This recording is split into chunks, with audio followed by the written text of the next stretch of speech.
এই মুহূর্তে যা জানা যাচ্ছে, প্রতিরক্ষা মন্ত্রী রাজনাথ সিংও গুরুত্বপূর্ণ বৈঠকে বসেছেন। তিন প্রধানের সঙ্গে গুরুত্বপূর্ণ বৈঠকে নয়াদিল্লিতে প্রতিরক্ষা মন্ত্রী রাজনাথ সিং। জম্মু কাশ্মীরের নিরাপত্তা নিয়ে উচ্চ পর্যায়ের বৈঠক।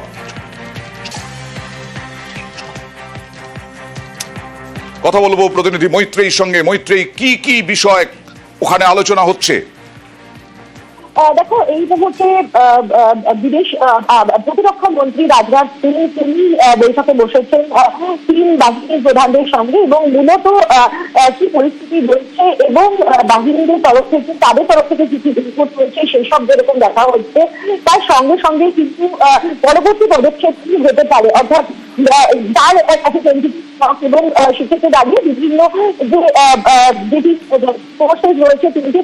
মৈত্রেয়ী, তোমার ফোনটা অস্পষ্ট, একটু চেষ্টা করো যদি জায়গা পরিবর্তন করা যায়, কারণ আলোচনা তো হচ্ছে, নিশ্চয়ই গুরুত্বপূর্ণ বৈঠক হচ্ছে, কিন্তু এই প্রশ্নও তো ওই বৈঠকে উঠে আসা উচিত যে এত বড় একটা ঘটনা ঘটালো নিখুঁত পরিকল্পনা করে জঙ্গিরা, তার কোনো হিন্ট, তার কোনো খবর কেন পৌঁছলো না আমাদের গোয়েন্দা বিভাগের কাছে? মৈত্রেয়ী, একেবারে দেখো, এই প্রশ্ন কিন্তু বারবার করেই উঠছে যে এটা এই যে ঘটনা, সেই ঘটনাকে কিন্তু অন্যতম ইন্টেলিজেন্স ফেলিয়ার হিসেবে ধরা হচ্ছে। তার কারণ তুমি যদি গোটা ঘটনা বিবরণ দেখো এবং এখনো পর্যন্ত বিভিন্ন সূত্র মারফত আমাদের কাছে যে খবর এসে পৌঁছাচ্ছে, তার থেকে কিন্তু স্পষ্টভাবে বোঝা যাচ্ছে যে এই জঙ্গিরা তারা রীতিমতো রেখে তুলেছিলেন এলাকার, এবং তারা সমস্ত বিষয়ের দিকে নজর রেখেছিলেন। অর্থাৎ কখন পেট্রোলিং এর গাড়ি বা পেট্রোলিং ভ্যান কখন মুভ করে যাবে এবং কোন সময়টাতে গ্যাপ থাকবে, তার সঙ্গে সঙ্গে যে জায়গায় পর্যটকরা বেশি সংখ্যক রয়েছেন কিন্তু তাদের কাছে পৌঁছানো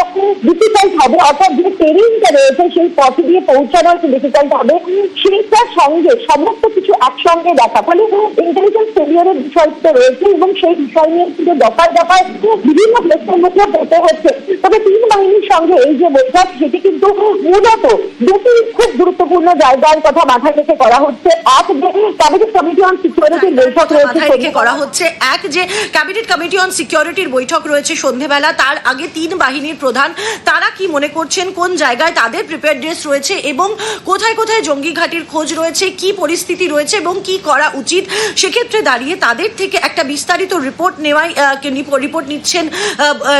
জন্যই কিন্তু এই বৈঠক বলে আমরা ডিফেন্স মিনিস্ট্রি সূত্রে জানতে পারছি। আচ্ছা মৈত্রেয়ী, মোটামুটি ভাবে গতকালই তো গুরুত্বপূর্ণ বৈঠক করেছেন অমিত শাহ শ্রীনগরে গিয়ে। অমিত শাহর বৈঠক থেকে কি বেরিয়ে এসেছে, কিভাবে সেনাবাহিনী এখন এই তল্লাশি চালাচ্ছে জঙ্গিদের খোঁজে?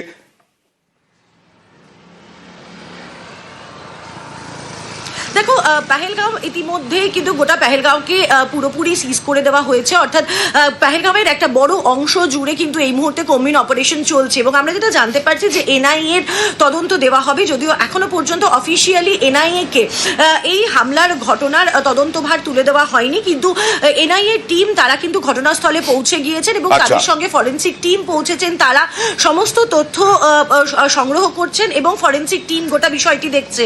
ফলে একদিকে এনআইএ তদন্ত হবে এবং একই সঙ্গে কিন্তু কম্বিং অপারেশনও চলছে, যেটা সিকিউরিটি এজেন্সিস যারা রয়েছে তারা কিন্তু এই কম্বিং অপারেশন চালাচ্ছে, যাতে যে চার জঙ্গির কথা এবং যে চার জঙ্গির প্রথমে স্কেচ প্রকাশ্যে এসেছিল এবং এখন আমাদের সামনে তাদের ছবিও প্রকাশ্যে এসেছে, এবং যেটা জানা যাচ্ছে যে এর মধ্যে দুজন জঙ্গির বডি ক্যাম ছিল, ফলে সেই বডি ক্যামের ফুটেজও কিন্তু কোথাও জোগাড় করার চেষ্টা করা হচ্ছে এবং একই সঙ্গে তাদের কোথাও খোঁজ পাওয়া যায় কিনা, মূলত যে দুই জঙ্গি ভারতীয় যে দুই জঙ্গি ছিলেন তাদের খোঁজ আগে পাওয়ার কিন্তু চেষ্টা করা হচ্ছে এবং তাদের তল্লাশিতেই কিন্তু, এবং তার সঙ্গে সঙ্গে আরো গুরুত্বপূর্ণ যেটা সেটা হচ্ছে যে এই যে ২৬ জন মেরে দিল জঙ্গিরা, তার পাল্টা প্রত্যুত্তর, তার পাল্টা কোনো অভিযান ভারত করবে কিনা, প্রতিশোধ। ইতিমধ্যেই প্রধানমন্ত্রী নরেন্দ্র মোদী সৌদি আরবের সফর কাটছাট করেছেন।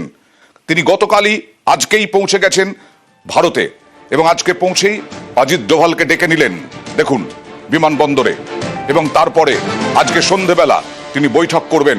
অমিত শাহ গেছেন, অমিত শাহ সমস্ত বিষয়টা রিপোর্ট দেবেন প্রধানমন্ত্রীকে এবং তারপরে প্রধানমন্ত্রী গুরুত্বপূর্ণ বৈঠক করবেন। সৌদি আরব কাটছাট করে আজই নিরাপত্তা সংক্রান্ত বৈঠক নরেন্দ্র মোদীর।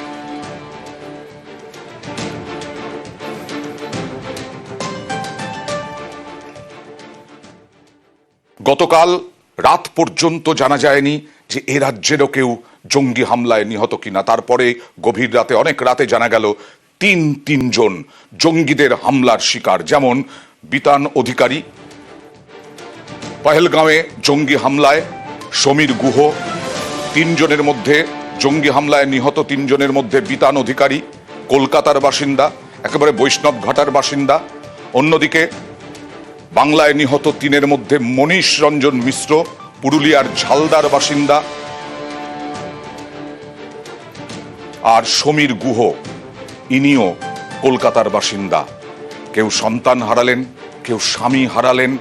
শোকে স্তব্ধ পুরো পরিবার, শোকস্তব্ধ পুরো পরিবার। বাংলার মানুষও এই মুহূর্তে তাদের জন্য শোকস্তব্ধ। গিয়েছিলেন কাশ্মীর বেড়াতে, ভূস্বর্গে ঘুরতে, আর তারপরে জঙ্গি হামলায় তাদের মরতে হলো, মৃত্যু হলো জঙ্গি হামলায়, লস্করের গুলিতে, লস্করে তৈবার গুলিতে। এই বিতান অধিকারী তিনি ফ্লোরিডায় একটি তথ্য প্রযুক্তি সংস্থায় কর্মরত ছিলেন। গতকালই বিতানের স্ত্রীর সঙ্গে কথা মুখ্যমন্ত্রীর।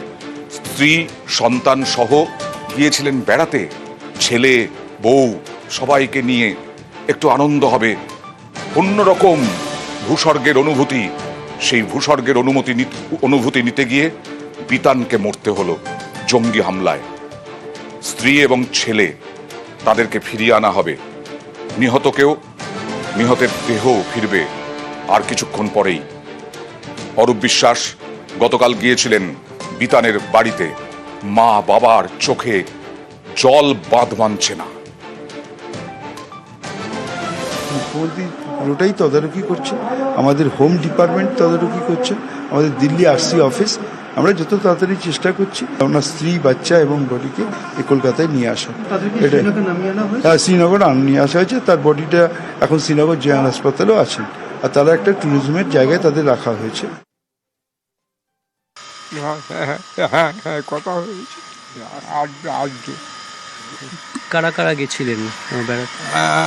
আমার ছেলে আর বৌমা আর একটা বাচ্চা আছে, ওই 3-4 বছরের ছেলে।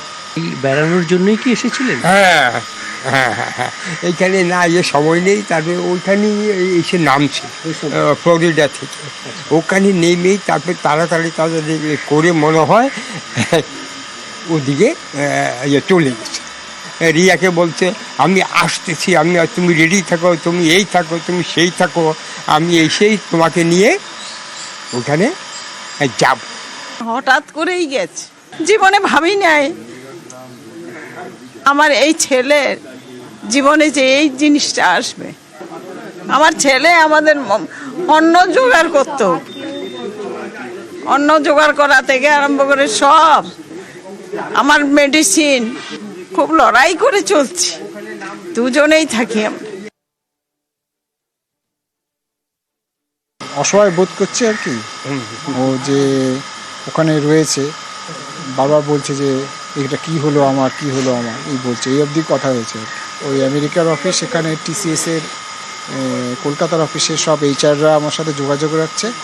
আজকে বিকেল বা সন্ধ্যেবেলায় মধ্যে এখানে আনার কথা। আমরা কেঁদেই চলেছেন বিতানের বাবা। বিতান মা বাবার জন্য ওই ফ্লোরিডা থেকেই খোঁজ খবর নিতেন, ওষুধ কেনার টাকা পাঠাতেন। আর কাশ্মীরে জঙ্গি হামলায় যে নিহত বিতান অধিকারী, তার দুর্গাপুরের স্কুল, সেই দুর্গাপুরের স্কুলটা দেখাবো। দুর্গাপুরের স্কুল, সেখানে বাড়ি তার বাবা দুর্গাপুর ইস্পাত কারখানার কর্মী ছিলেন। বন্ধুরা শোকস্তব্ধ একেবারে বিতানের মৃত্যুতে, প্রতিবেশী বন্ধুরা, বিতানের বন্ধুদের চোখে জল। আমরা একসাথেই পড়াশোনা করেছি, আর ইভেন আমরা যতজন এখানে দাঁড়িয়েছি প্রত্যেকে আমরা একই ব্যাচমেট, একসাথে পড়াশোনা, টিলডেট কমিউনিকেশন। ইভেন যেদিনও এখানে ফেরে, কাশ্মীর ফেরে, সেদিনও আমাদের সাথে এটা কমিউনিকেশন হয়েছিল। এইভাবে ট্যুর প্ল্যান আছে ওর। ইভেন দুর্গাপুর ওর আফটার কাশ্মীর প্ল্যান করার পর দুর্গাপুর আসার প্ল্যান হয়েছিল, সবকিছু আমরা জানতাম। বাট ওভারঅল আর কালকে রাতের পর থেকে আর কোনো কমিউনিকেশন আর পসিবল হবে না ইন ফিউচার, সেটাই খারাপ লাগছে। দুর্গাপুর 2021 দুর্গাপুজোর সময় ও ভিজিট করেছিল একবার দুর্গাপুর। খুবই দুঃখজনক ঘটনা, আমরা শুনে তো শকড। এখানকার লোকেরা, আমরা দুর্গাপুরের এই কোয়ার্টারেই থাকতো। বিতানের দাদা আমার বন্ধু, তো সেই হিসাবে আমরা ছোট থেকে এখানেই আমরা মানুষ, আমরা একসাথে খেলাধুলা করা, মানে বিতান এখানেই মানুষ হয়েছে, খুব ভালো ছেলে। এই যেহেতু এখনকার দিনের মোবাইলের এই দুনিয়াতে আবার পরিচয়, আবার আমাদের সঙ্গে একসঙ্গে হয়েছে লিঙ্কে। তো বিতান এই যে কাশ্মীরে মানে বেড়াতে গেছে, এগুলো লাইভ করতো। ও কালকে সকালে আমাকে যেরকম ছবি আমাকে পোস্ট করছিল, সেই এই যে এরকম করে টাঙ্গাই গোঁপ একদম লাগানো, খুব খারাপ লাগছে ওকে দেখতে, যে সত্যি আমি সকালেই ওর সাথে আমার একটা ফেসবুকের মাধ্যমে হলো, আর আমি এখন এই খবরটা শুনছি। কাশ্মীরে জঙ্গি হামলায় নিহত আরও এক বাঙালি, নিহত বেহালার শখের বাজারের বাসিন্দা সমীর গুহ। পরিবারকে নিয়ে ইনিও গিয়েছিলেন কাশ্মীরে বেড়াতে, আর ফেরা হলো না। শখের বাজারের বাসিন্দা সমীর গুহ।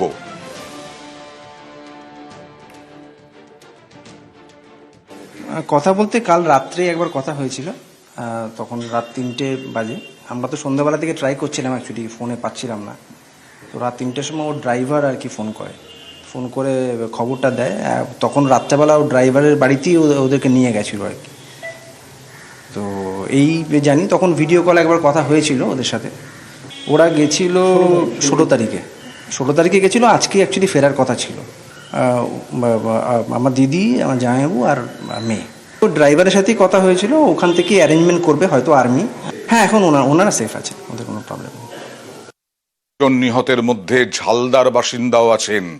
আইবির অফিসার মনীষ রঞ্জন মিশ্র পরিবারের সঙ্গে কাশ্মীরে বেড়াতে যান মনীষ। ফোনে পরিবারের সঙ্গে কথা বলেন, তারপরেই এই ঘটনা। মুখ্যমন্ত্রী সব রকমভাবে পাশে থাকার বার্তা দিয়েছেন। কান্নার রোল মনীষ রঞ্জন মিশ্রর বাড়িতেও।